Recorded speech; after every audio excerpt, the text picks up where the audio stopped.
Hey everybody. I hope you guys had a wonderful week.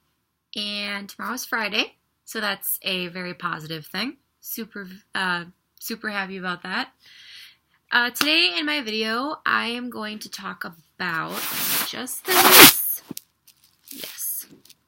I am going to talk about how to cope, or at least how I cope with my OCD, with my obsessive compulsive disorder. And it was requested that I should do a video on this. A friend of mine wanted me to kind of like put a video out there about how to cope and things like that. So I thought, all right, why not?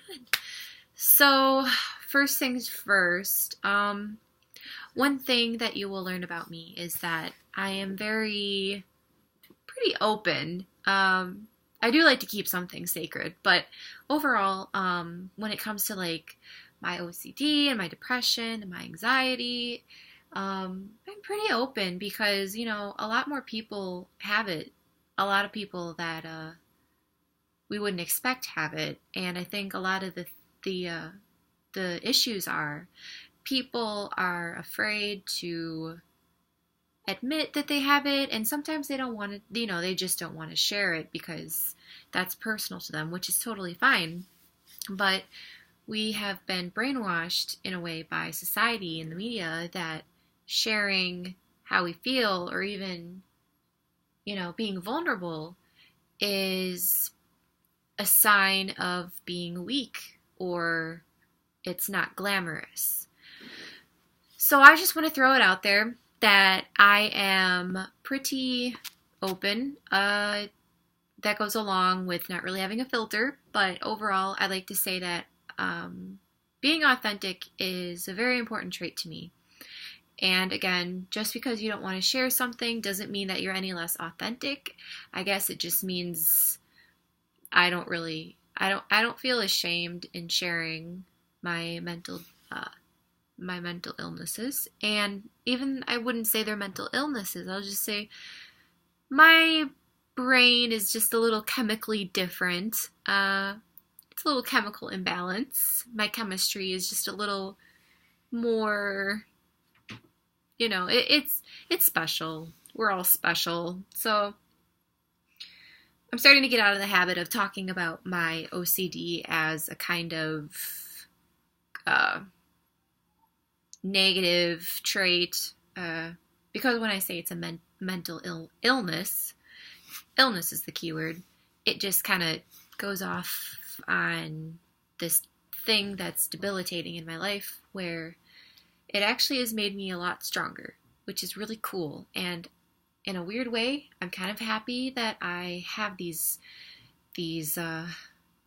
chemical imbalances, I guess you could say, because they have made me more resilient and stronger, and I've learned a lot about myself that I wouldn't have probably learned about, at least not this soon or in these certain ways, so that I'm grateful for it. And I feel like that is definitely a silver lining in this crazy, chaotic, wonderful, happy, sad thing called life.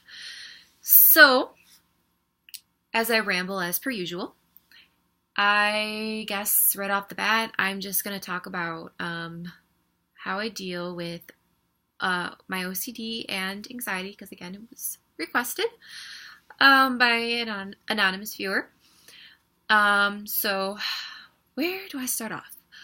Well, I found out that I had OCD back in, well, not really back because it hasn't been that long, 2015. So yes, almost exactly a year from now. It was January of 2015. And it kind of just, I think kind of came out of nowhere. It didn't exactly come out of nowhere, but I think certain situations helped make it more noticeable. So again, in a way, I'm grateful for certain situations in life that helped it become more noticeable, so we become more aware of it, and excuse me, and get to the problem, you know, sooner. Because if I would have waited, I probably wouldn't be where I am right now. And I would be lost, and it would be frustrating trying to figure out what's going through my mind, or why am I acting this way. So again, like I said, one of the important things I wish or hope, people take away from my videos, or at least this video, is that there's always a little positivity in something bad. No matter what, there's got to be at least something that you can take out. So that's a little bit from here. I'll just kind of give you a little backstory on it. So when they diagnosed me, I kind of wasn't really surprised. It made a lot of sense, because I have a lot of irrational thoughts, and I obviously obsess until it makes me anxious, and then spirals into depression. I guess I honestly didn't know too much about OCD, and I will be honest, a couple years back in high school, I automatically assumed that OCD was solely focused on, or based off of, always needing things in order, being a clean freak. I was very, misinformed about it. I kind of just went by the stereotype of what you see in typical movies, comedies, what have you. Oh, I'm so OCD, I clean all the time. So that didn't really help, and I was younger, and I just knew that I had anxiety and depression. When I was younger, I did have a tendency to really focus in on things hard, overanalyze, obsess. Like, it would just round and round in my mind. And I would come up with these scenarios, or, I'd come up with things that had to be the worst possible result of something. Just thinking of the worst consequences. And I know that seems quite normal, but for me, it was unhealthy, and it was exhausting at times. And I just remember growing up, my mom and my grandma and my close family members would be like, "You're obsessing and you need to stop." And they just notice it. It's just how I've been since probably since I hit the adolescent years. Probably 11 or 12 is really when it started to become evident. But that was way before we diagnosed me. I was diagnosed last year, so I was 20, and again, I'm actually very grateful, because now I'm on medication that has been working very well, and yeah, I'm actually, every day is a struggle, and it's I can't talk. It's a roller coaster. Each day is a different roller coaster from any other days. It just changes. And the thing about my OCD is that I don't know what it's going to have in store for me. Some days are great days, and then some days are shitty days, and then some days are normal, I guess, in Julia world. So it's kind of hard, because I don't know what to expect, I just kind of go into the day, and I really hope for the best, and I try so hard to stray away from triggers. But sometimes,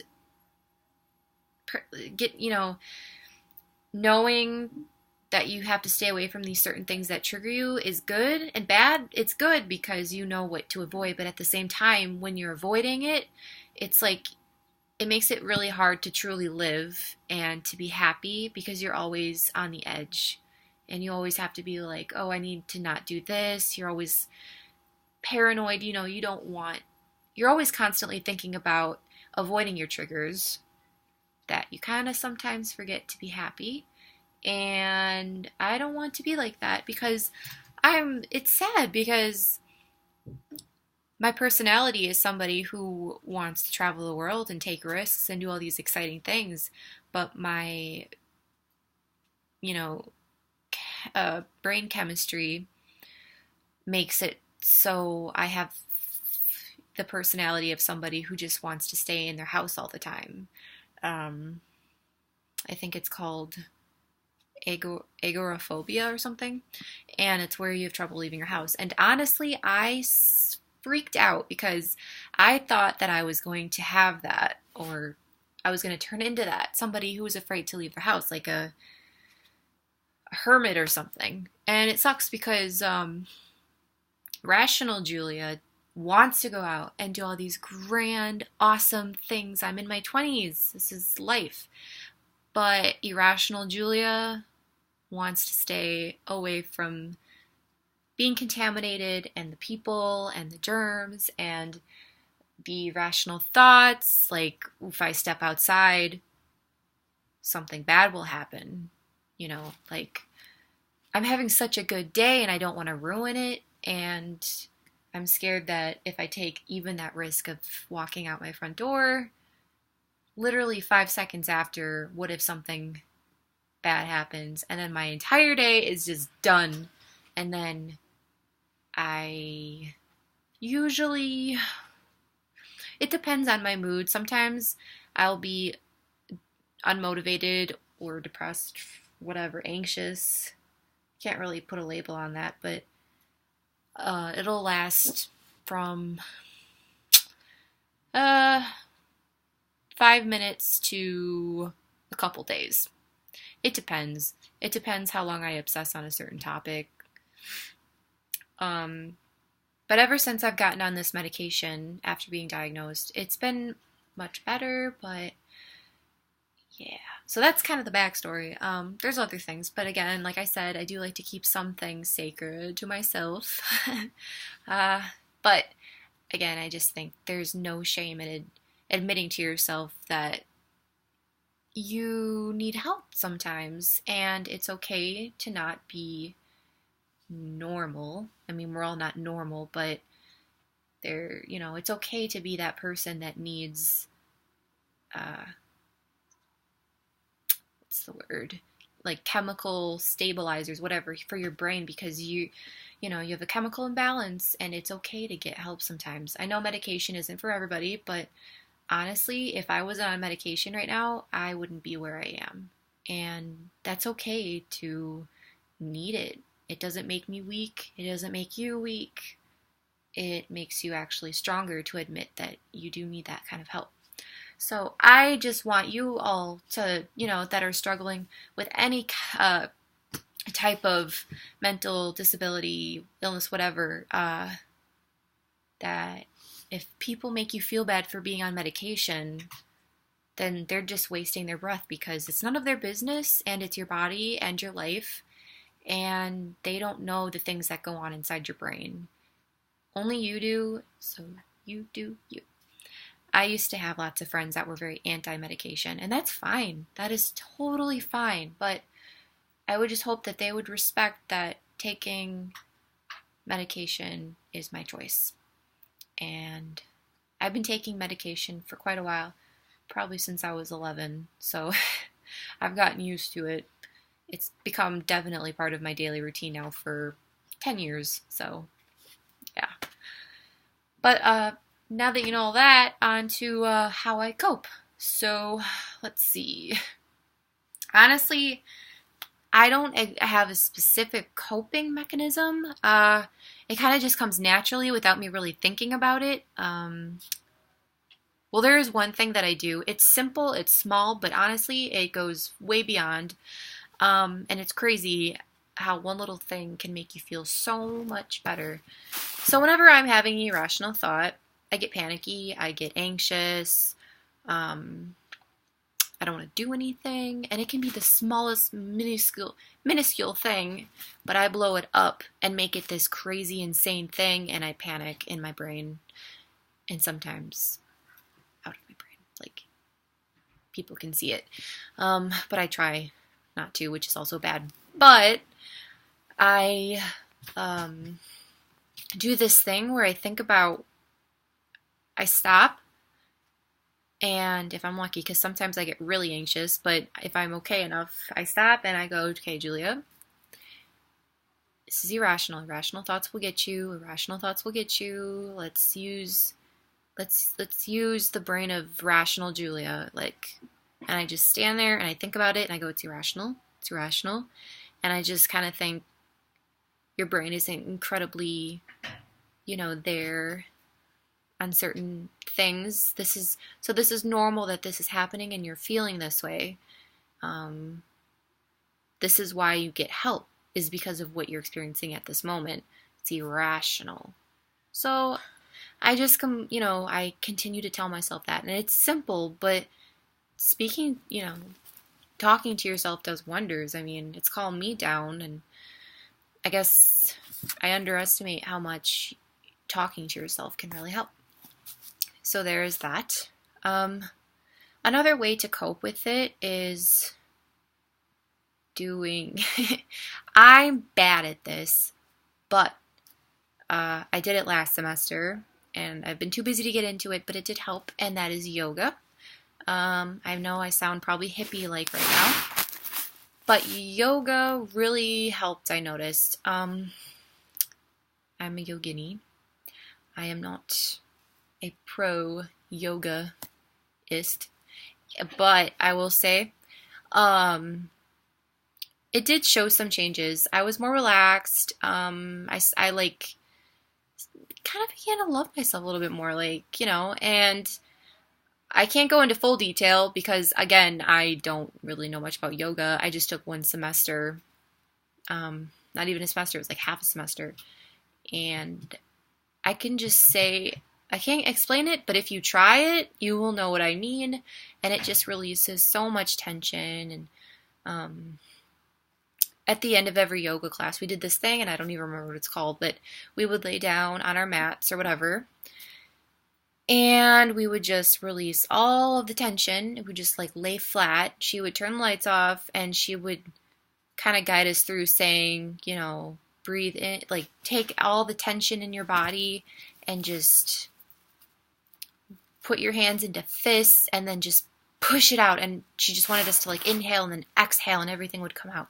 And I remember the first time I did that, I got really emotional.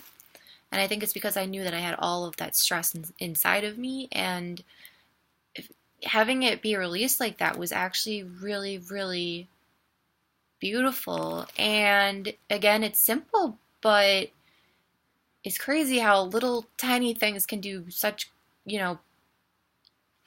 create or result in such crazy differences of, how much it can make the situation relieved. And I sometimes take for granted the simple things in life that I've bypassed before because I don't think they'll do anything because I'm stubborn. But I have to remember that I have to give something at least a shot to try it because I don't know what I'm missing. So I'm glad that I finally did that with yoga, and I would recommend that because I know, again, it sounds hippy-dippy, but it really does work. And it just helps. It also helps. It's it helps you become closer with yourself and to respect your physical being as well. And I don't know. That's just another way that I deal with it. Obviously, having a good support system is obviously important. So most of my close friends know that I have OCD. Even strangers know. I mean, but all my friends know, and overall they don't really care. They don't judge me, and that's really nice because sometimes I feel like the alien friend, and sometimes my OCD can get into the way where everybody wants to go out and do stuff, and sometimes I'm having a little minor episode where I feel a little on edge, a little triggered, and it makes it really difficult to go do stuff, and it's really hard sometimes, but I try, and I just respect those that respect me and don't judge me because of my little things that I do, my little routines. I remember I started washing my hands a lot more, and my hands would get all dry and start bleeding. I have My hands are kind of bad. But I remember going to the bathroom and I'd wash my hands, and she's like, oh yeah, that's right, you do that thing that you do first. I'm like, yep. And I like how some of my friends can just go along with it, or, be like chill with it. Like, okay, yeah, okay, whatever. Or they don't even say anything about it. They just let me do my thing. I respect that. But I've also had some people that would kind of judge me a little bit, or they would try and get me to stop, like literally physically stop. Like this one person was like, stop washing your hands. I'm like, what does it matter to you? That's just one of the little things I do. And at first, like my therapist says, it doesn't hurt if it doesn't hurt that I'm washing my hands so much. But then it actually became painful. It was starting to physically wear on me because my hands would be bleeding, sore, cracked, really dry, and they would hurt really bad. And I go through little points where I would wash them excessively, and it's just, my big thing is contamination. I also have trouble sitting in places where people were not that long ago sitting in, because it grosses me out sometimes. What's it? Like the other day, there was a bunch of people sitting in like this lobby area, and I needed somewhere to sit, and some people got up, and I just didn't want to do it, or I will just make things more difficult for myself. Or another thing is, if I'm waiting to take the elevator, I'm waiting, and there's another person that's comes towards me, so they can also go on the elevator. I leave because I don't like being alone with somebody on an elevator. It weirds me out, and then I feel bad. And another thing is, I don't really like hugs. And people they get so offended, and I'm like, no.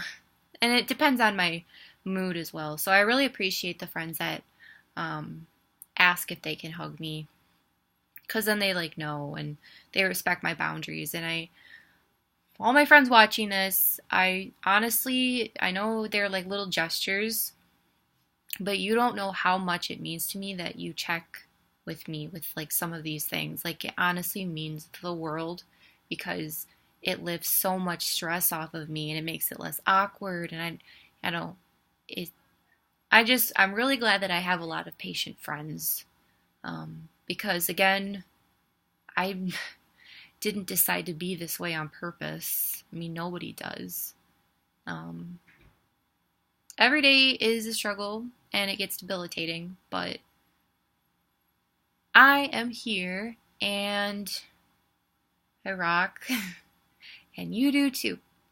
So, like I said, silver lining to everything. And I like to think that I'm a phoenix, a beautiful blonde phoenix coming out of the ashes, which were all of my downfalls. Last year was terrible. Oh my goodness. 2014 and a little bit of 2015 was just terrible. It was a nightmare for me, and it was my first year here at Whitewater, and it was just a lot of changes. I cut off so many people because as I was going through this journey of finding out, that I had this, I began to kind of, actually a lot, learn about myself and about my needs. And I was like, okay, I really need to learn to respect and love myself. I've come so far, and I can't be a people pleaser anymore. I can't do this, I can't do that. So little by little, I started cutting people off that treated me in a toxic manner, a toxic manner. And because I don't know, something inside me, after being diagnosed, I was like, this is the beginning of the rest of my life, starting today. And it was just something inside of me just like clicked, just revelation or something, or epiphany, whatever. And I think that's when I learned that I deserved better, and I was tired of struggling, and I didn't need to put up with toxicity in my life anymore. So I started cutting off people that made me feel that extra anxiety that I already had with me. And so again, another silver lining. I'm just happy that it's done this. So I guess one of my other tips would be, as cliche and as corny as it sounds, focus on the positive stuff, because It'll honestly make you come a long way. I can safely say that I have come a long way, with people, relationships of all different types, with myself, different living situations, meeting new people, adapting to change. I'm like the queen of adapting to change. My spirit animal is literally a chameleon, and I kind of take pride in that. Like, it's awesome. So I guess that would be my other advice to you. Mainly, I guess this video is showing if any of you out there, not just OCD, but like bipolar disorder, borderline personality disorder, depression, anxiety, anything, not even a mental illness, just if you feel like weird or something, I hope this made you feel better, because we're all weird, no matter what, and it's awesome, and you should embrace it. So that is my message for you. This video has been almost a half hour, and my foot fell asleep, so I want to get up.